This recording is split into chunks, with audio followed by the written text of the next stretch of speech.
प्यारे बच्चों, आज हम करने वाले हैं mathematics class 12th pre board 2023 का सॉल्यूशन। मैथमेटिक्स का ये पेपर है जो कि प्री बोर्ड में आया है। हम इसको अच्छी तरह से आज एक्सप्लेन भी करेंगे और इसका सॉल्यूशन पूरा देखेंगे। स्टार्ट करते हैं सेक्शन ए से। सेक्शन ए का first question, find G of F R to R, real number to real number. G भी फंक्शन है, real to real, given by F X is equal to cos X और G x है 3x square. हमें find out करना है जी of F. तो इसको ऐसे लिख सकते हैं जी ऑफ एफ एक्स, या इसको लिख सकते हैं जी ऑफ एफ एक्स जी। अब एफ एक्स की वैल्यू रखेंगे, एफ एक्स की वैल्यू है कोस एक्स।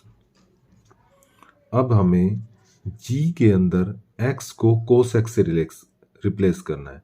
तो ये gx है, यहाँ पर x को क्या रखेंगे, cos x। तो 3 का 3 और इस x को रिप्लेस कर देंगे cos x से।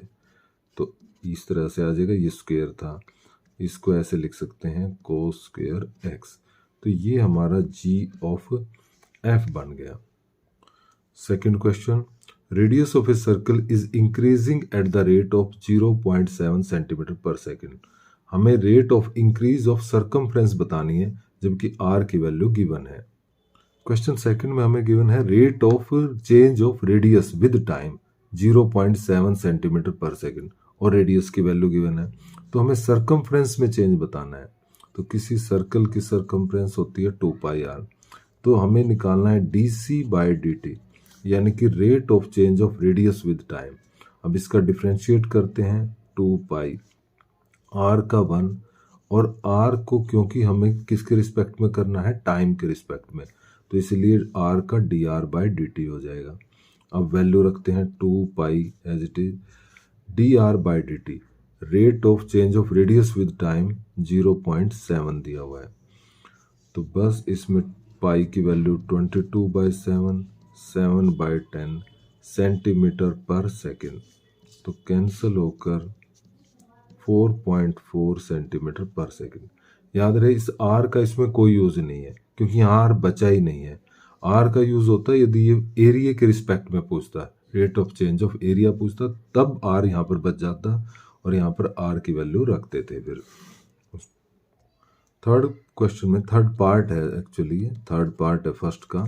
इसमें हमें लैम्डा की वैल्यू निकालनी है, जबकि दिया है कि ए वेक्टर और बी वेक्टर दोनों परपेंडिकुलर हैं। तो हमें पता है if A vector is perpendicular to B vector then A dot B is equal to 0। दो वेक्टर्स की डॉट प्रोडक्ट 0 होती है यदि वो एक दूसरे के परपेंडिकुलर हो। तो हमें इन दोनों वेक्टर्स की डॉट प्रोडक्ट को 0 के इक्वल कर देना है। 3i प्लस लैम्डा जे माइनस 4k और 2i माइनस जे प्लस के को 0 के इक्वल करना है। और आपको पता है कि डॉट प्रोडक्ट में i की होती है, जे की और के की, बाकी सब 0 हो जाते हैं क्योंकि i डॉट i 1 होता है। तो ये 6, जे डॉट जे भी 1 होता है और के डॉट के भी 1 होता है, बाकी सब 0 हो जाते हैं। So minus lambda plus 2 is equal to 0, minus lambda is minus 2 and lambda is equal to 2 answer है इसका थर्ड पार्ट का। फर्स्ट क्वेश्चन के फोर्थ पार्ट में हमें इन दोनों मैट्रिक्स को मल्टीप्लाई करना है। फर्स्ट जो मैट्रिक्स है उसमें 3 रो एंड 1 कॉलम है, सेकंड मैट्रिक्स में 1 रो 3 कॉलम है। तो जब हम मल्टीप्लाई करते हैं तो 1 से 1 कैंसिल, यानी जो नई मैट्रिक्स आएगी मल्टीप्लाई होकर उसका ऑर्डर आएगा 3/3। 3 रो होंगी उसमें और 3 कॉलम्स होंगे। तो करते हैं मल्टीप्लाई, फर्स्ट रो की पहले फर्स्ट कॉलम के साथ 2, first row with second column, first row with third column, इस तरह से। अब सेकंड रो की तीनों के साथ होगी, पहले 2 की 2 के साथ, 2 की 3 के साथ, 2 की 4 के साथ, फिर इसी तरह से 3 की तीनों के साथ होगी, 3 विद 2, 3 विद 3 एंड 3 विद 4। तो इस तरह से A इंटू बी मैट्रिक्स आ गया ये। फिफ्थ पार्ट में करते हैं, फंक्शन दिया हुआ है f, ये कंटिन्यूअस है पाई पर, तो हमें k की वैल्यू निकालनी है। तो देखते हैं इसकी right hand limit right hand limit में हम लिखें limit x tends to pi positive, और पाई पॉजिटिव में x ग्रेटर देन पाई वाली वैल्यू लेंगे कोस x, और फिर लिखेंगे लिमिट h टेंड्स टू 0, और x की जगह क्या आ जाएगा, पाई प्लस h रखेंगे, कोस x को रखेंगे pi plus h, limit h tends to 0। अब cos 180 plus theta, 180 plus theta third quadrant में, और हमें पता है कि भाई थर्ड क्वाड्रेंट में आफ्टर स्कूल टू कॉलेज होता है, तो थर्ड क्वाड्रेंट में टेंजेंट और कोट पॉजिटिव होते हैं, कोस नेगेटिव होगा, तो यहाँ पर क्या आएगी माइनस कोस h आ जाएगा। अब h की लिमिट की वैल्यू रखेंगे 0, तो कोस 0 1 होने से -1 आ गई है, ये राइट हैंड लिमिट आ गई। अब हम इसकी डायरेक्ट वैल्यू निकाल लेते हैं, क्योंकि फंक्शन तो कंटिन्यूस है ही, तो तीनों ही इक्वल होंगे, तो हम direct x is equal to pi पर ये वैल्यू रखेंगे, means x is equal to pi पर f(x) की वैल्यू रहेगी kx प्लस 1, और हम इसमें पाई रखेंगे तो ये आता है k पाई प्लस 1, तो ये डायरेक्ट वैल्यू है और राइट हैंड लिमिट -1 है। अब क्योंकि फंक्शन कॉन्टिन्यूस है तो right hand limit is equal to function की वैल्यू किस पर, पाई पर, यानी कि -1 is equal to k pi plus 1, k pi plus 1 is equal to -1, means k pi is equal to -2, और k की वैल्यू -2 अपॉन पाई, यानी कि k की वैल्यू हमारी क्या होगी -2 अपॉन पाई, जो कि हमारा डी ऑप्शन बनता है, इसमें D option -2 upon pi. First question के 6th पार्ट में, find the point at which the tangent to this curve is parallel to x axis. हमें वो पॉइंट चाहिए जिस पर tangent parallel to x axis हो। मान लीजिए ये कर्व है जो गिवन कर्व है, अब हमें इसके ऊपर एक ऐसा पॉइंट चाहिए जिस पर खींची गई tangent parallel to x axis रहे। अब tangent parallel to x axis रहेगी तो इसका मतलब दोनों का स्लोप सेम रहेगा। अब स्लोप ऑफ x एक्सिस होता है 0, और इस टेंजेंट का जो स्लोप होगा हम निकालते हैं dy बाई dx से, तो दोनों सेम होंगे, यानी कि dy बाई dx जो दिए हुए कर्व से आएगा उसकी वैल्यू हमें रखनी है 0 के इक्वल, तो ये रहा कर्व, इससे dy बाई dx निकाल लेंगे, 3x² माइनस 6x माइनस 9, और उसको इक्वल टू 0 कर देंगे। 3 से 3 पॉजिटिव नंबर से डिवाइड हो रहा है, उससे डिवाइड कर दीजिए। अब इसके फैक्टर कर देंगे, सो x² माइनस 3x माइनस 3, अब इसके फैक्टर होकर 2 फैक्टर आ रहे हैं, तो फर्स्ट फैक्टर को एक बार 0 करेंगे, एक बार x प्लस 1 को, तो इस तरह से x की 2 वैल्यूज आ गई। y की भी कॉरस्पॉन्डिंग 2 वैल्यूज निकाल लेंगे, तो इस कर्व में पहले हम रखेंगे एक बार x इज इक्वल टू 3 और एक बार रखेंगे x इज इक्वल टू -1। ये कर्व है हमारा y is equal to x³ minus 9x plus 7, और इसी में y की भी -1 रखने पर और 3 रखने पर, तो इस तरह से x इज इक्वल टू 3 रखने पर इसको जब हमने सॉल्व किया तो y की वैल्यू -20 आ गई, और एक बार -1 रखा तो 12 आ गई। इसका मतलब 2 पॉइंट हैं, ये पॉइंट और एक ये पॉइंट है, इन दोनों पॉइंटों पर जब हम टेंजेंट ड्रॉ करेंगे तो वो पैरेलल टू x एक्सिस आएगी। 7th पार्ट में हमें क्या करना है, जनरल सॉल्यूशन निकालना है डिफरेंशियल इक्वेशन का, dy by dx 1 plus y square upon 1 plus x square जो डिफरेंशियल इक्वेशन है इसका सॉल्यूशन निकालेंगे। ये हमारी डिफरेंशियल इक्वेशन है, तो इसमें हम क्या करते हैं, वेरिएबल्स को सेपरेट करने की कोशिश करते हैं। जैसे dy by is equal to क्या करें, सबसे पहले dx को दूसरी साइड में ले जाते हैं, यहाँ पर किया। अब क्या होगा, d 1 प्लस वाई स्क्वायर को यहाँ नीचे ले आएंगे, तो नेक्स्ट स्टेप में क्या करेंगे, dy upon 1 plus y square is equal to dx upon 1 plus x square. यहाँ पर हमने वेरिएबल्स को सेपरेट कर लिया, dy के साथ y की टर्म और dx के साथ x की टर्म। जब ऐसा आ जाए तो करते हैं हम इंटीग्रेटिंग बोथ साइड। अब इसमें फार्मूला लग जाएगा ए स्क्वेयर प्लस एक्स स्क्वेयर का, तो इसका इंटीग्रेशन बनेगा tan इनवर्स y, और दूसरी साइड में इसका इंटीग्रेशन उसी फार्मूले से tan इनवर्स x प्लस में c।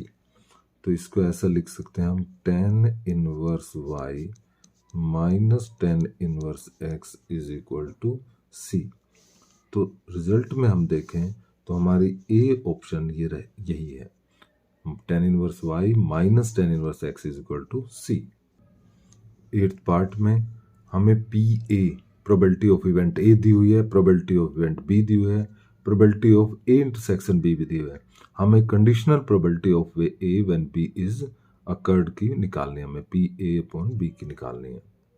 सो हमें PA PB PA intersection B, तो conditional probability of A when B is occurred, तो ये होता है PA intersection B upon PB। यहाँ पर जो होता है वो नीचे आता है, ऊपर A इंटरसेक्शन B ही आता है। वैल्यू रख लेंगे 4/13, PB की वैल्यू 9/13, दोनों कैंसिल होकर 4/9 इसकी वैल्यू आएगी, यानी कि डी ऑप्शन ये रहेगा। 9th पार्ट में the probability of obtaining an even prime number on each die when a pair of dice roll. यहाँ ध्यान देने वाली बात है, इवन प्राइम नंबर की बात कर रहा है। देखिए हमारा जो इवन प्राइम नंबर होता है 2 ही एक ऐसा है जो इवन भी है और प्राइम नंबर भी है। अब इसने कहा कि a pair of dice roll. अब देखिए जब पेयर ऑफ डाई रोल करते हैं तो वैसे तो 36 केस बनते हैं, इस तरह से 36 केस बनते हैं, 1 1 1 2 1 3 इस तरह चलते जाते हैं, टोटल केस होते हैं 36। अब इसने कहा प्राइम नंबर ऑन बोथ, यानी कि फर्स्ट पर भी इवन प्राइम नंबर आए 2 आए, और सेकंड पर भी इवन प्राइम नंबर यानी कि 2 आए। तो ऐसा तो उन 36 केस में से एक ही केस होता है।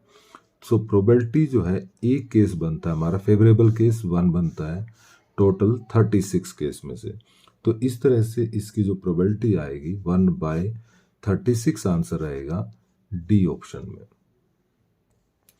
पार्ट 10 में हमें एक डिफरेंशियल इक्वेशन दी हुई है, इसकी हमें डिग्री बतानी है। तो डिग्री बताने के लिए क्या करेंगे, सबसे पहले इसको लिखेंगे d² y/dx, इसको दूसरी साइड में ले जाओ, माइनस हो जाएगा 1 + dy/dx का स्क्वायर पावर 3/2।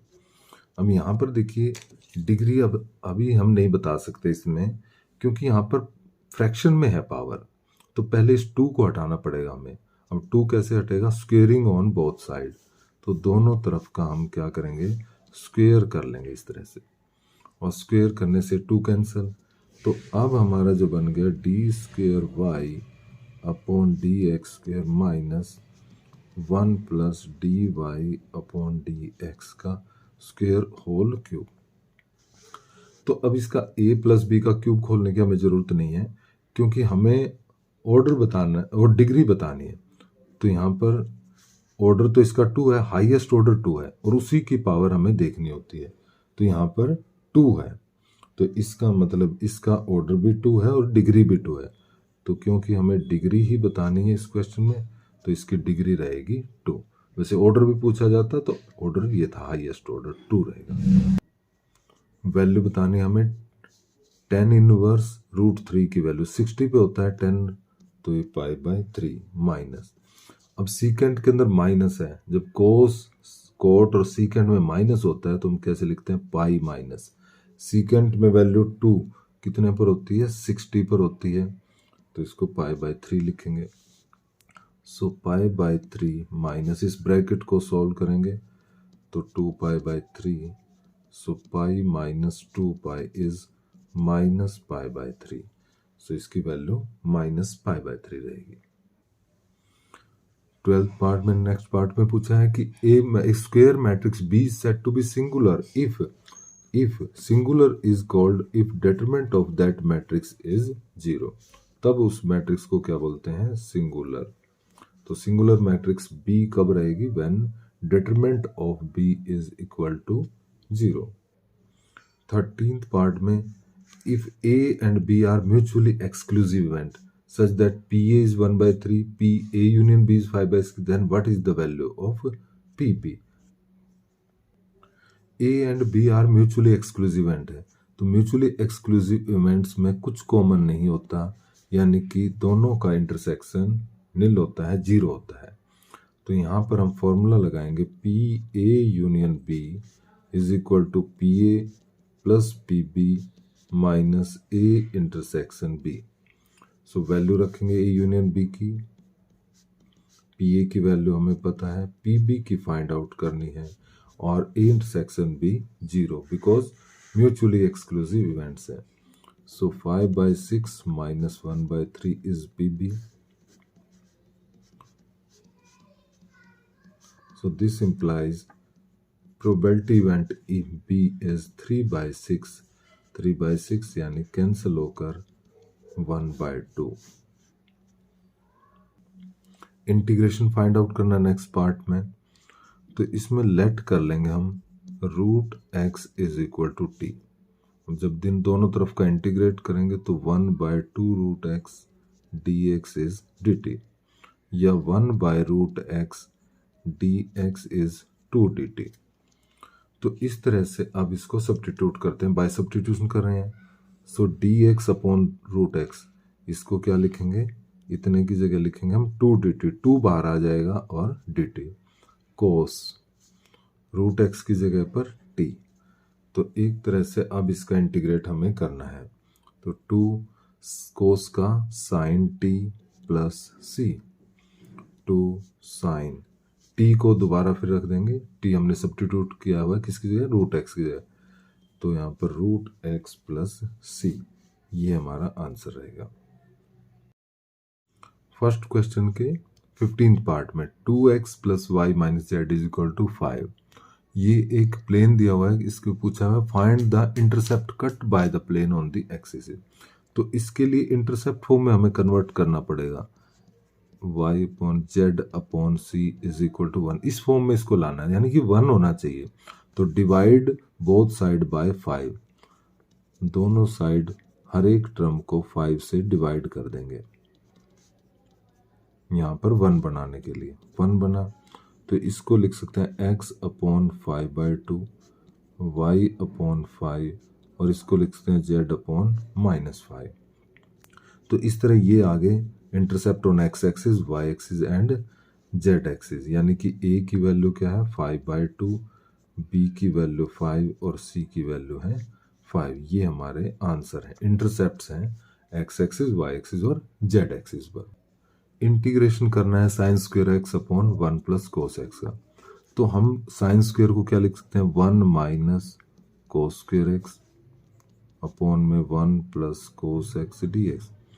अब इसके फैक्टर कर देंगे, जो न्यूमरेटर में है इसको 1 स्क्वायर समझ सकते हैं, तो इसके फैक्टर हो रहे हैं 1 plus cos x and 1 minus cos x divide में 1 plus cos x d x.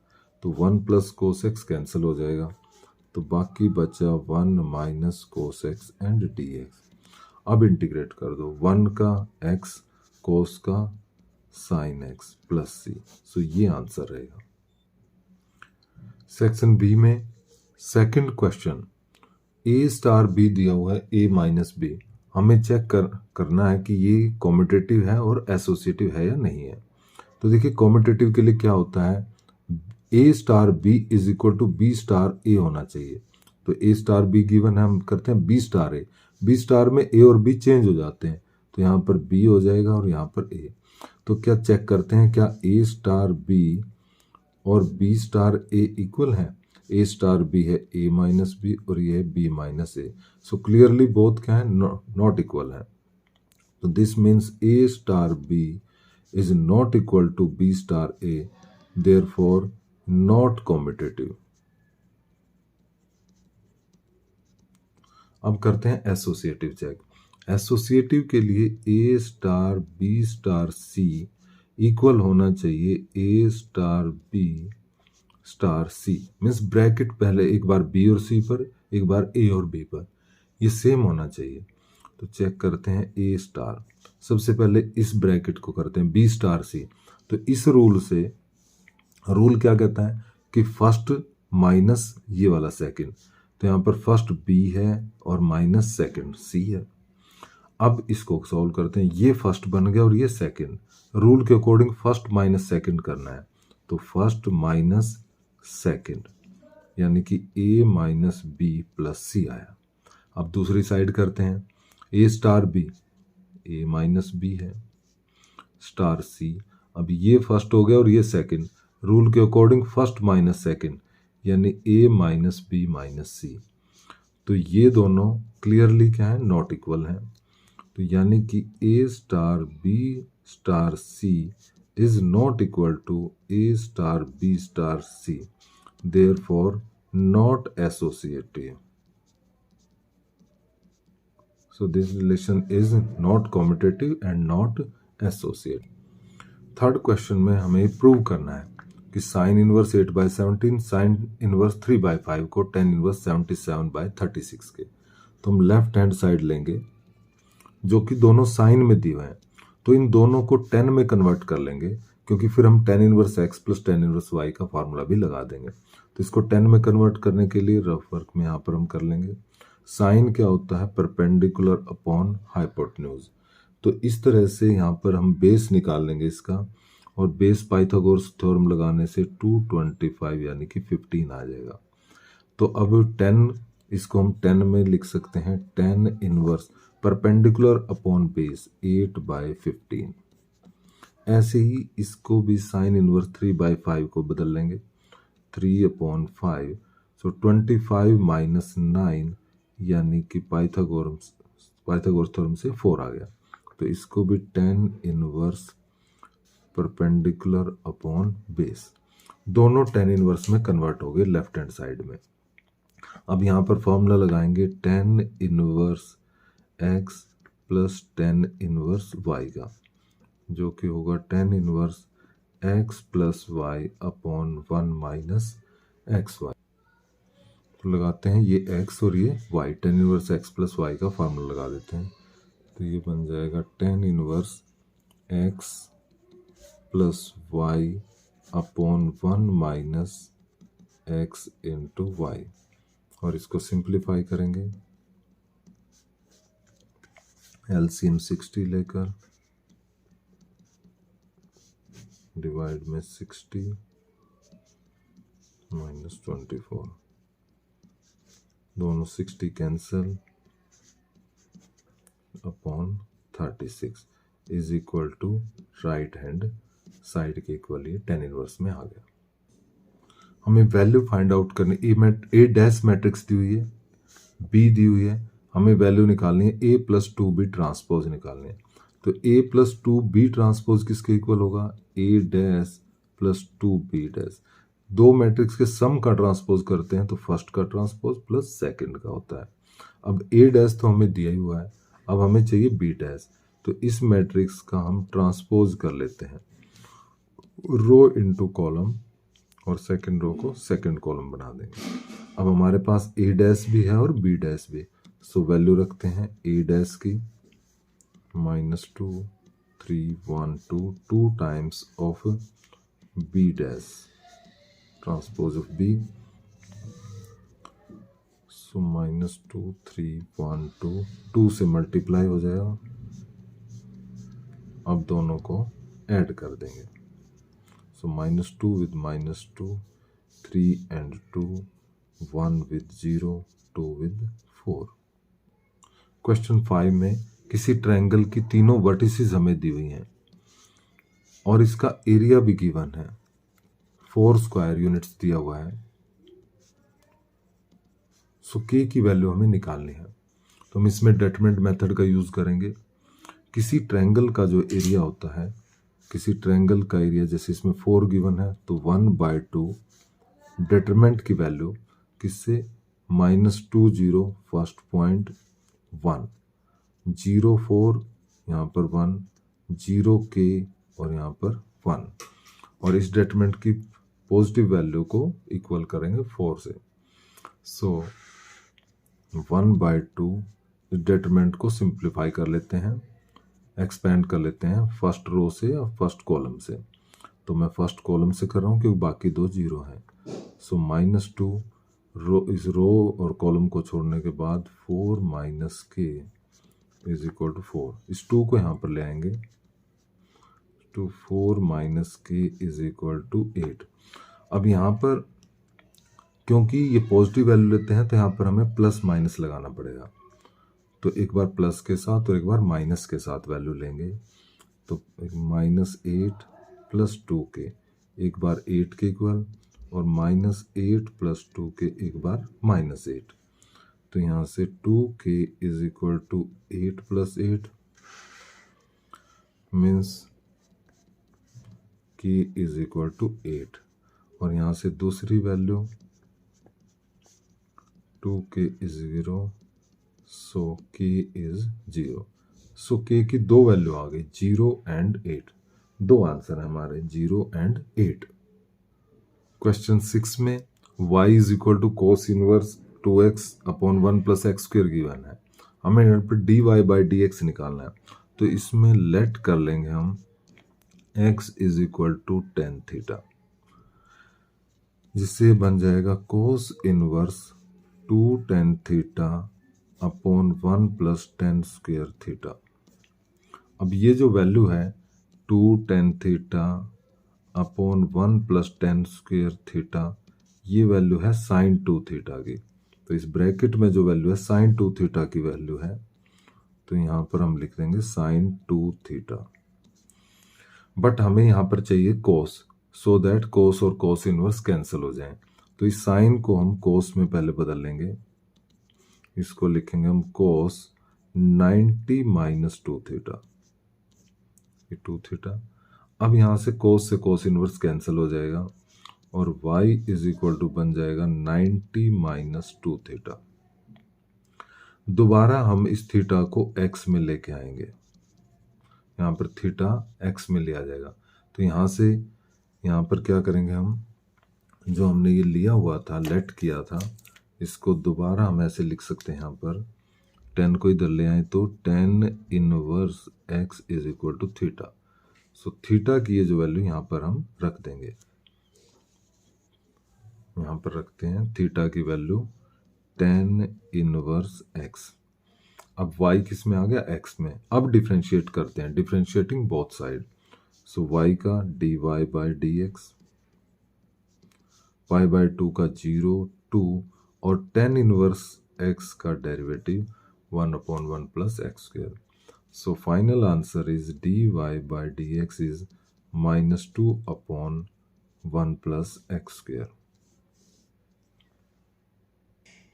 Question 7 में x दिया हुआ है थीटा की फॉर्म में, y भी थीटा की टर्म्स में दिया हुआ है। हमें निकालना है dy/dx।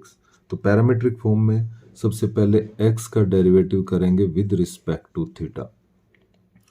सो a कांस्टेंट रहेगा यहाँ पर और विद रिस्पेक्ट टू थीटा कर रहे हैं, तो cos थीटा का minus sin theta plus theta sin theta में प्रोडक्ट रूल लगेगा। Theta as it is, sine का cos, फिर एक बार साइन एज इट इज और थीटा का 1। तो इस तरह से a इंटू यहाँ पर साइन थीटा और ये माइनस साइन थीटा कैंसिल हो गए, तो यहाँ पर आया थीटा cos थीटा।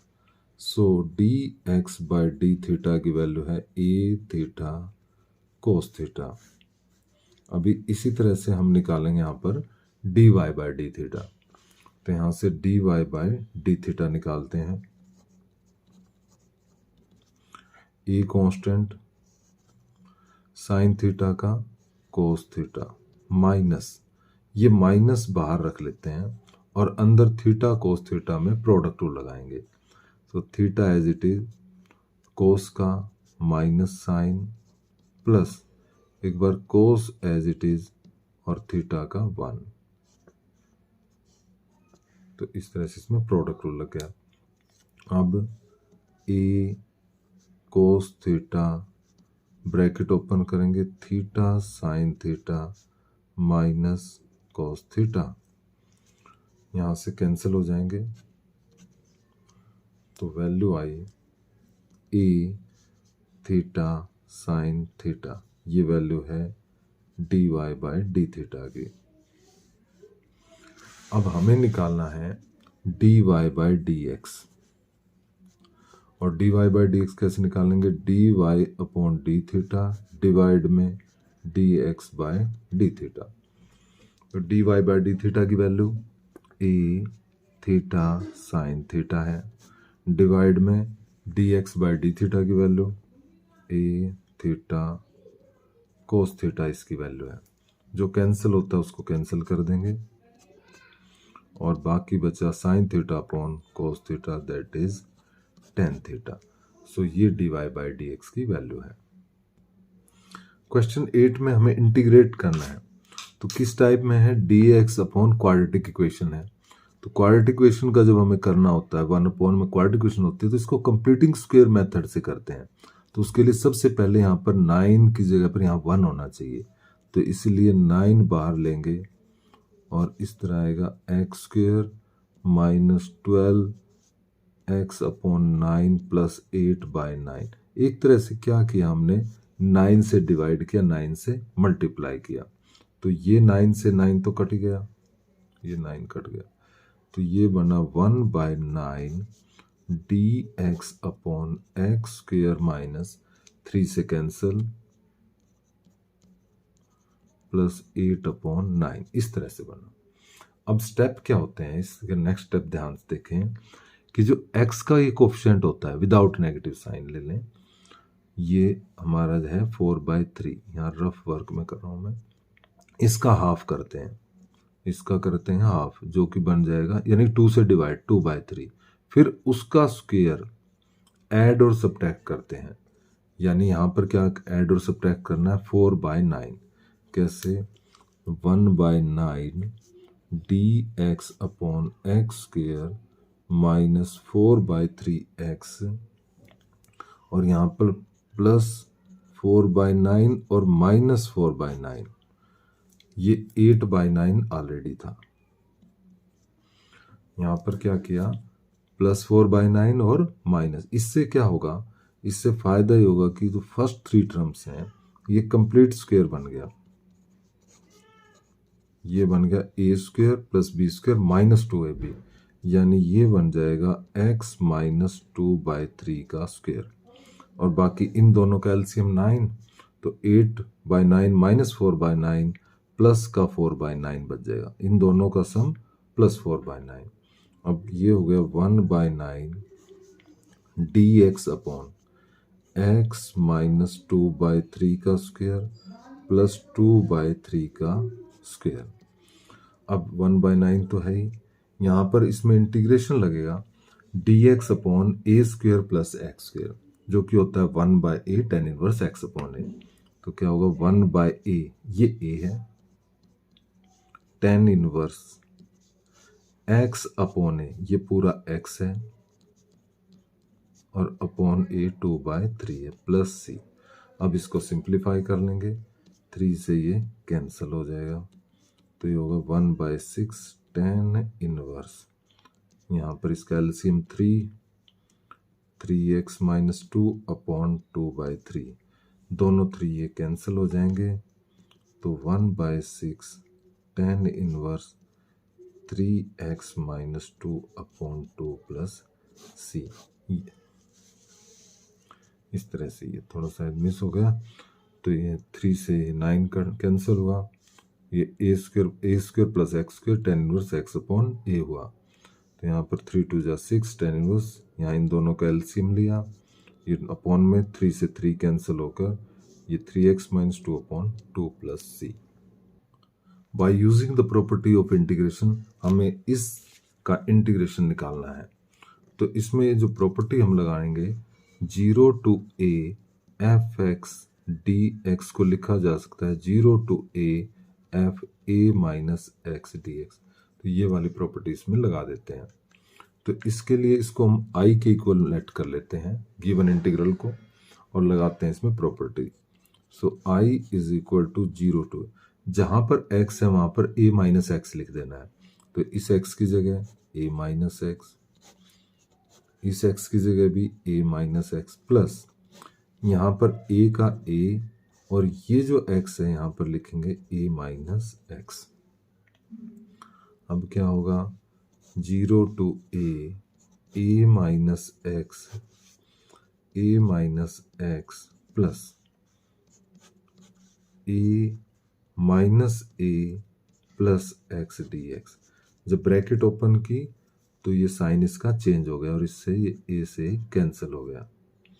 तो इस तरह से ये बना i की value 0 to a minus x upon a minus x plus root x d x. या इसको हम ऐसा भी लिख सकते हैं 0 to a, इसको इंटरचेंज कर लेंगे,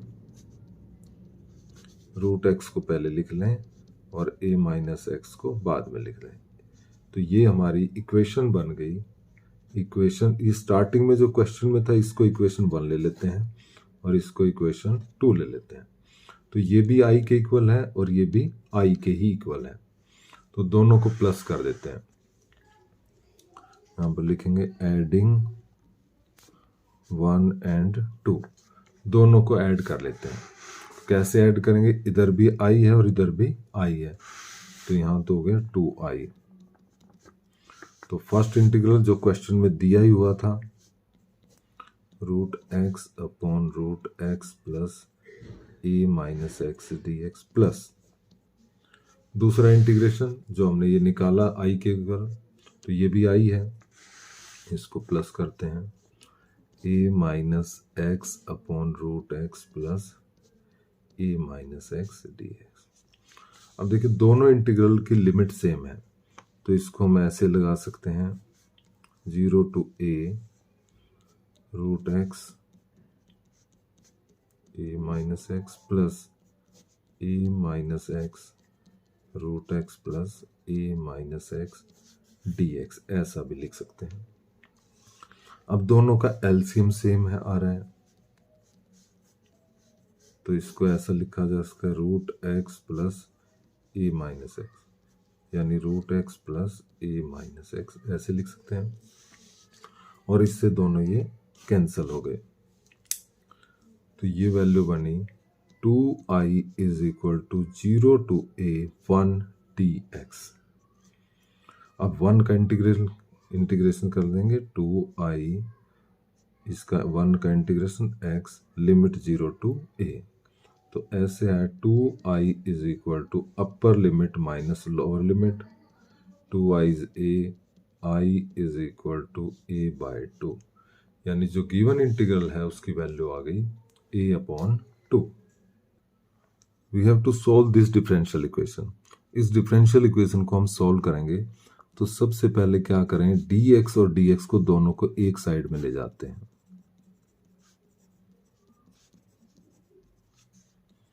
x dy, यहां से dx एक तरफ किया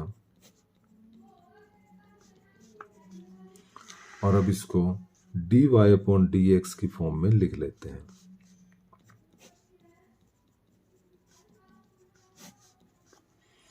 अब देखने पे ये पता चल रहा है कि ये होमोजीनियस डिफरेंशियल इक्वेशन है, क्योंकि इसकी भी डिग्री 1 है, यहाँ भी स्क्वायर है बट रूट लेंगे तो डिग्री 1, यहाँ भी डिग्री 1 है, तो ये क्या है, होमोजीनियस डिफरेंशियल इक्वेशन है। और होमोजीनियस डिफरेंशियल इक्वेशन में क्या करते हैं, y इलेक्ट कर लेते हैं, y is equal to v x, differentiate करेंगे तो dy by d x, product rule से v into 1 x d v by d x, यानी कि dy बाई डी एक्स की value v plus d v by d x ये बन जाती है।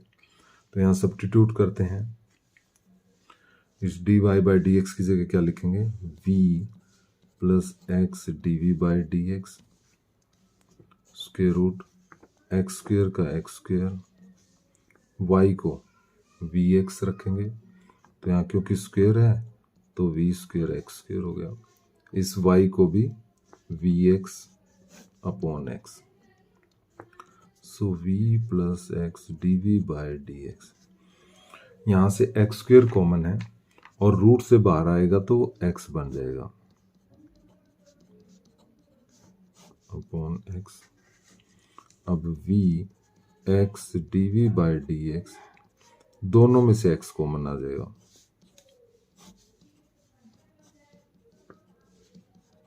और ये कैंसिल हो गया। अब इस तरह से बना v plus x d v by d x is equal to 1 plus v square plus v. दोनों तरफ से v काट दें या लेके जाएंगे तो भी कैंसिल हो जाएगा, दोनों तरफ से v कैंसिल ही हो जाएगा। तो x d v by d x is equal to 1 plus v square. अब वेरिएबल सेपरेट करेंगे, dv के साथ v की टर्म्स और dx के साथ x की टर्म। ये इस तरह से होगा, एक बार ऐसे लिख लेते हैं पहले, dv 1 प्लस वी स्क्वेयर और dx। तो dv के साथ v की टर्म ले आएंगे नीचे और इस dx के नीचे ये x की टर्म। यहाँ पर वेरिएबल सेपरेट हो गए। अब जब वेरिएबल सेपरेट हो जाते हैं तो इंटीग्रेटिंग बोथ साइड, यहाँ पर इसका इंटीग्रेशन बनेगा tan इनवर्स v, सॉरी इसका इंटीग्रेशन tan इनवर्स x नहीं, इसका इंटीग्रेशन होगा log of v plus as it is, और 1 बाय एक्स का log x प्लस दोनों तरफ log है तो c को भी log c लिख लेंगे।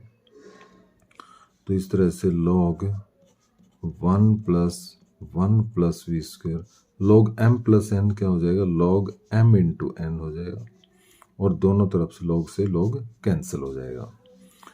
अब ये बना v plus 1 plus v square x into c. v की वैल्यू रख लेंगे, जहाँ हमने स्टार्टिंग में रखा था ना y is equal to v x रखा था, तो यहाँ से y upon x is equal to v आता है। तो v की वैल्यू क्या रखेंगे, y अपॉन एक्स। तो यहाँ पर y upon X plus 1 plus Y square upon X square x into C. y upon X LCM लेंगे, X square plus Y square upon X square आएगा, बट रूट में है तो रूट हट जाएगा उसका। यहाँ पर LCM X Y plus x square plus Y square x into C. ये एक्स इस तरफ जाकर Y plus x square plus Y square X square into C, ये इसका सॉल्यूशन आ जाएगा। 11th क्वेश्चन में क्या है, probability of solving a specific problem. कोई प्रॉब्लम दी गई ए बी और सी को इंडिपेंडेंटली अलग अलग हल करने को, तो ए की सॉल्व करने की प्रोबेबिलिटी 1/2 है, यानी कि वो 2 में से 1 प्रॉब्लम सॉल्व कर देता है। इसकी 1/3 3 में से 1 सॉल्व कर देता है, और सी 4 में से 1। They all try to solve the problem, अलग अलग सॉल्व कर रहे हैं। Find the probability that problem is solved. तो हम पी ए लिखते हैं, ए के सॉल्व करने की प्रोबेबिलिटी 1/2, बी के सॉल्व करने की प्रोबेबिलिटी 1/3, और सी के सॉल्व करने की 1/4। तो यहीं पर हम साथ में लिख देते हैं ए डैश, मतलब नॉट सॉल्व करने की, पी के ना सॉल्व करने की 1/2, बी डैश बी की सॉल्व ना करने की आ जाएगी 2/3, और सी के सॉल्व ना करने की प्रोबेबिलिटी है 3/4। अब इसने कहा कि प्रॉब्लम सॉल्व हो जाए, यानी कि कोई भी एक या एक से ज़्यादा पर्सन उसको सॉल्व कर दे। तो इसके लिए हम क्या करेंगे, 1 में से माइनस कर देंगे कि कोई भी पर्सन सॉल्व ना करे। क्योंकि यदि हम ऐसा करते हैं कि, क्योंकि उस बहुत सारे केसेस बन जाएंगे, या तो ए सॉल्व कर दे बी ना करे, सी ना करे, फिर बी कर दे ए सी ना करे, तो इस तरह से बहुत सारे केसेस से बचने के लिए हम टोटल प्रोबेबिलिटी 1 में से एक जो केस रहता है कि कोई भी सॉल्व ना करे, उसको हम माइनस कर देंगे।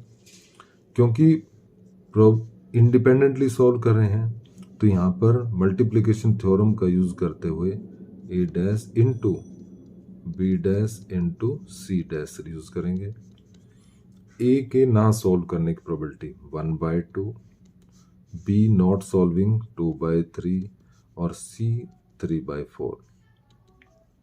सो 1 माइनस 2 से 2 कैंसिल, 3 से 3, 1/4 और सिंप्लीफाई ये आ जाता है 3/4 कि प्रॉब्लम इज